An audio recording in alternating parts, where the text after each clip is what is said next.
القصه ديالنا كتبدا مع مجموعه ديال الناس اللي ساكنين في واحد البلده صغيره تابعه لولايه كنساس الامريكيه. واحد الليله وصل واحد الاتصال للاداره ديال هاد البلده، واحد الشخص كيقول باللي شاف واحد الحاجه في السماء اللي عمره شافها في حياته. من ورا شويه ديال الوقت غتوصل بزاف ديال الاتصالات من بزاف ديال الناس، حتى هما كيقولوا نفس الهضره. وحيت هاد البلده صغيره وما عندهاش الامكانيات، غيتصلوا بواحد البلده اللي كانوا تابعين ليها، وفعلا البوليس خرجوا يشوفوا شنو واقع. ولكن داكشي اللي غيكتشفوه ما غيطيحش لكم على البال. بلدة اشلي بالسكان ديالها كاملين اختفاو.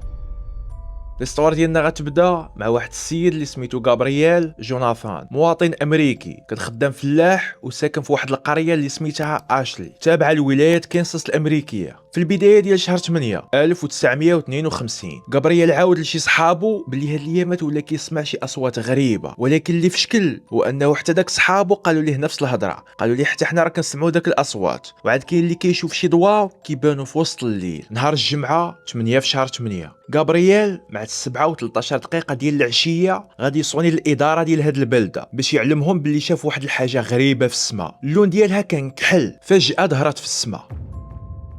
تخيل يصنع لك شي واحد ويقول لك هاد الهضره، اكيد ما غاتيقش. وداكشي اللي وقع نيت. الموظف اللي كان شاد التليفون قال هذا غيكون غير شرب اكثر من القياس وجاي يحمقنا وصافي. المشكله هو انه من بعد لحظات معدوده غتوصل بزاف ديال المكالمات، بزاف ديال الناس كيقولوا نفس الهضره. شي ثقب كبير بان في السماء، ثقب اللي كحل بحال تقول كاينه شي شقه كبيره في السماء. الموظف ملي كثروا عليه المكالمات تاكد انه فعلا الهضره ديال غابرييل صحيحه، وفعلا كاينه شي كارثه واقعه. الموظف علم الناس اللي كانوا خدامين معاه حيت ما كان عارف ما يدير. الموظفين خرجوا باش يتاكدوا من هذا الشيء، وغير خرجوا شافوا بعينيهم وتاكدوا ان هذه الكارثه كبر بزاف من انهم يقدروا يتعاملوا معاها. اصلا هما غير مكتب صغير في بلده صغيره اللي العدد ديال السكان ديالها ما كيتعداش 700 نسمه. كانت كاينه واحد البلده قريبه لاشلي اللي سميتها بلده هيس، اللي كانت كتعاونهم بحكم انها بلده كبيره نوعا ما وفيها مركز ديال الشرطه. وفعلا صوناو عليهم وعاودوا لهم هادشي اللي واقع، وقالوا لهم راه حنا خرجنا بيدينا وتاكدنا من هادشي اللي كنعاودوا لكم بالحرف. الاداره ديال بلده هيس جاهم هادشي غريب وما كيدخلش للعقل. اصلا المسافه ما بين اشلي وهيس ما كانتش كبيره، فاذا كانت فعلا شي حاجه في السماء كانت غتبان من بلده هيس. من بعد ما بداو كيجيو بزاف ديال المكالمات والاصرار ديال الاداره ديال اشلي،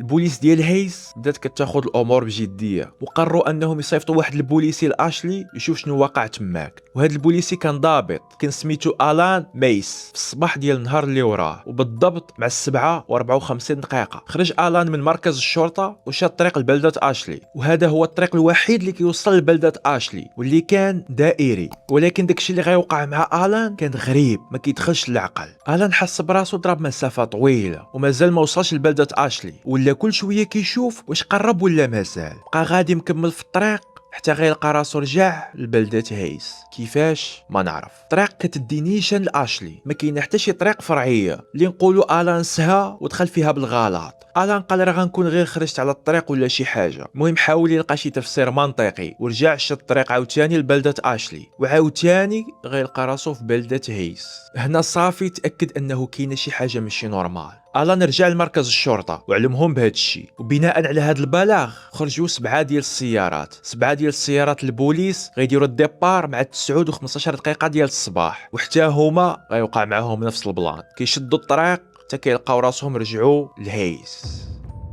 في هذا الوقت المكالمات ما وقفوش، وداكشي غادي وكيتزاد. كل مكالمه غراب من اللي سبقاتها. كيقولوا باللي داك الثقب قد ما كيزيد يكبر وقد ما كيزيد يكحل. والمشكله هي ان البوليس ما قادرينش يوصلوا لعندهم، خا الصراحه ما عندهم ما يديروا. المهم البوليس قالوا للسكان ديال اشلي يبقاو في ديورهم وما يخرجوش حتى يلقاو شي حل. وطبعا ما قالوش بلي راهم ما قادرينش يوصلوا لعندهم حيت هادشي قد ما غيزيد يخلعهم. في نفس النهار مع 8 و17 دقيقه ديال العشيه جات واحد المكالمه من عند واحد السيده سميتها ايلين كانتور، كتقول باللي الجيران ديالها ميلتون اختفاو وحتى واحد ما بقى شافهم. على حسب ما قالت ايلين هاد الجيران كانوا خايفين بزاف من داكشي اللي بان في السماء وحاولوا يهربوا من اشلي، ولكن ما بقى حتى حد شافهم من بعد. البوليس فاش بحثوا وسولوا ما لقاو حتى شي واحد اللي شاف شي طوموبيل بنفس المواصفات ديال الطوموبيل اللي كانت عند داك العائله. ولكن كيفاش هاد العائله الا ما جاتش لهيس فين غيكونوا مشاو؟ كيف قلنا من قبل كاينه طريق وحده هي اللي كتربط هيس باشلي. 10 في شهر 8 مع 7:30 ديال الصباح جاو بزاف ديال المكالمات. السكان ديال اشلي قالوا بلي المدينه المدينه غارقه في الظلام، الشمس مازال ما طلعات واخا راها 7:30. البوليس هنا قالوا صافي خصنا ضروري نوصلوا لاشلي قبل ما توقع شي حاجه. البوليس طلبوا هليكوبتر على امل تبان لهم شي حاجه من السماء، وفعلا داك الهليكوبتر مشات للجهه ديال اشلي، ولكن حتى هي ما قدرتش توصل، اولا باش نكونوا دقيقين وصلت للبلاصه اللي مفروض تكون فيها البلده ديال اشلي، نفس الاحداثيات، ولكن ما كيبان والو، بحال عمرها كانت تماك شي حاجه. النهار اللي من بعد غيطرا واحد البلان اللي غيزيد يطلع لا دوز ديال الغرابه في هذه القصه. وصلت واحد المكالمه مع واحد السيده اللي سميتها فيبي، قالت للبوليس بلي بنتها كتهضر مع الاب ديالها اللي واقف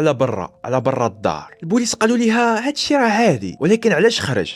قلنا لكم حتى واحد ما يخرج. هنا فيبي غتقول واحد الهضره اللي غتصدم البوليس، قالت لهم بلي 3 سنين قبل راجلها كان راكب مع واحد السيد، وداك السيد هو اللي كان صايب وكان سكران، ومع الاسف غيديروا واحد الكسيده وبجوجهم غادي يموتوا. البنت ديال فيبي كانت باغا تخرج عند الاب ديالها اللي توفى هذه 3 سنين.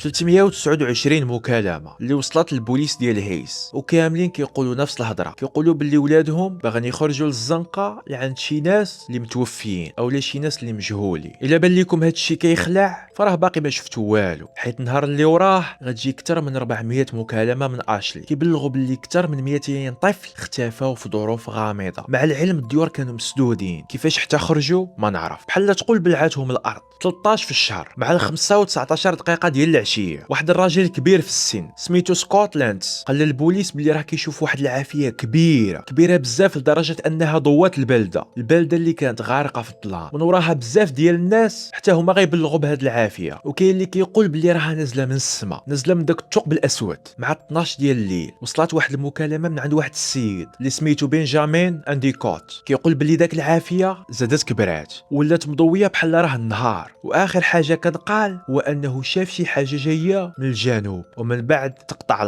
الخط قبل ما يقول للبوليس شنو داكشي اللي جاي. اخر مكالمه جات من البلده ديال اشلي كانت مع واحد السيده اللي سميتها ابريل فوستر.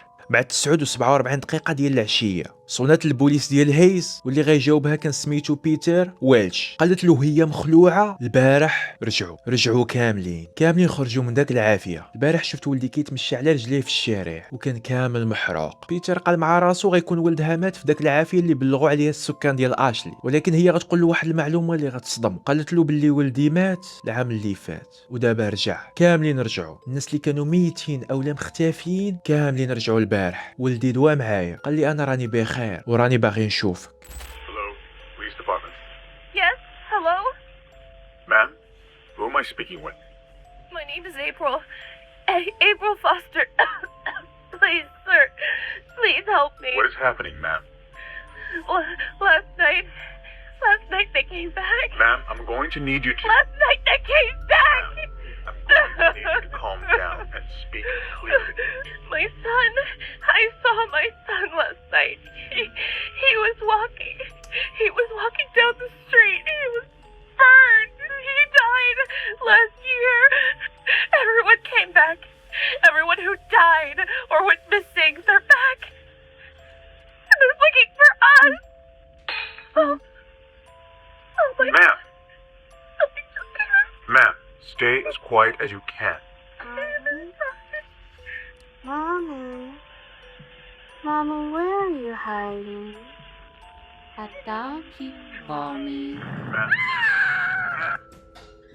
المهم هذه راه ماشي هي المكالمه الاصليه، هذه غير اعاده تمثيل وصافي. هذه كانت هي اخر مكالمه وصلت من البلده ديال اشلي. البوليس ديال هيز عياو يحاولوا يوصلوا لعندهم ولكن والو، بدون نتيجه. نهار 17 في شهر 8 ولايه كنساس رصدت واحد الزلزال بقوه 7.9، واللي في شكل هو ان المركز ديال هذا الزلزال كان بالضبط تحت البلده ديال اشلي. زلزال بقوه 7.9 كيتعتبر زلزال اللي خطير. هادشي اللي خلى البوليس ديال هيز يمشيو تاني ويشوفوا اشلي شنو وقع فيها. وهاد المره وصلوا لاشلي اولا وصلوا للبلاصه اللي مفروض تكون فيها اشلي، حيت غيلقاو البلده كامله اختفات بناسها بديورها بكلشي. ما بقى حتى شي دليل على انها كانت كاينه تماك شي بلده. فاش قلبوا على شي بقايا ديال المدينه غيلقاو غير واحد الشق كبير في الارض، الطول ديالو 900 متر والعرض ديالو تقريبا 450. والغريب هو ان هاد الشق كانت شاعله فيه العافيه. البوليس ما استسلموش، بقاو كيحاولوا على امل يلقاو شي واحد من السكان ديال اشلي اكثر من اسبوع وهما كيبحثوا، ولكن بدون نتيجه. ما كاين حتى شي دليل على انها اصلا كانت كاينه تماك شي بلده. 29 في شهر 8 اخيرا الشرطه استسلمات وصرحات بانها فشلات تلقى شي ناجي، ولكن النهار اللي وراه ب2:30 ديال الصباح غيضرب واحد الزلزال اخر اللي كانت القوه ديالو 7.5 والمركز ديالو عاوتاني كان تحت بلده اشلي. البوليس خرجوا عاوتاني يشوفوا شنو وقع في اشلي وغادي يوصلوا مع 7:30 ديال الصباح، ولكن هاد المره حتى داك الشق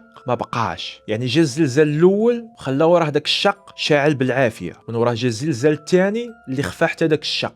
من وراء هاد الواقعه البوليس رجعوا لهيس وتفاهموا على انهم ما عمرهم يعاودوا يهضروا في هذا الموضوع. هاد القصه الاخوان مشهوره بزاف، ولكن ما كاين حتى شي دليل على انها حقيقيه، حيت النهار الاول اللي بانت في مواقع بحال ريديت. ما كاين حتى شي تقرير ديال البوليس اولا ديال الصحافه كتهضر على هاد القصه. وعاد بالنسبه لذاك الزلزال اللي ضرب حدا الولايه ديال كنساس في 1952 كان في 9 ابريل ماشي في اغسطس، وكيف قلنا ضرب غير حدا الولايه ديال كنساس، ما ضربش في كنساس بالضبط، بل ضرب في ولايه اوكلاهوما. وعاد في الخرائط ما كاينش في ولايه كنساس شي بلده بالسميه ديال اشلي. وعاد كاين واحد من السكان ديال بلده هيس فاش سمع هاد القصه علق على انه مشى وراجع الخرائط القديمه، الخرائط اللي كترجع لسنه 1951، وما لقاش شي بلده بالسميه ديال اشلي. ولكن واحد الشخص من الناس اللي عزاز عليهم يجمعوا داكشي اللي قديم قال بان عنده واحد الشهاده ديال الميلاد ديال واحد الطفل من عام 1934 مكتوب فيها ان الام ديال داك الولد تزادت في بلده اشلي. كاين نظريه كتقول ممكن السميه ديال اشلي تكون تبدلات، حيت في ولايه كنساس كاين جوج ديال المدن السميه ديالهم قريبه للسميه ديال اشلي اللي هما اشلاند واش فالي. وكاين نظريه اخرى كتقول ممكن امريكا تكون دارت شي تجربه وما صدقاتش ليها، وحاولت انها تستر عليها وخفات جميع المعلومات كيف العاده. امريكا معروفه بهذا الشيء. دابا السؤال، واش هاد القصه حقيقيه او لا؟ كنتمنى نعرف الراي ديالكم، وما تنساوش تلايكي وتبارطاجيو الفيديو، وقولوا لي واش عجبكم هذا النوع ديال المحتوى. ما كرهتش تخليوا لي الراي ديالكم في التعليقات، وما تنساوش تشوفوا شي فيديو من هاد الجوج اللي غيطلعوا قدامكم، ونتلاقاو في الفيديو اللي جاي.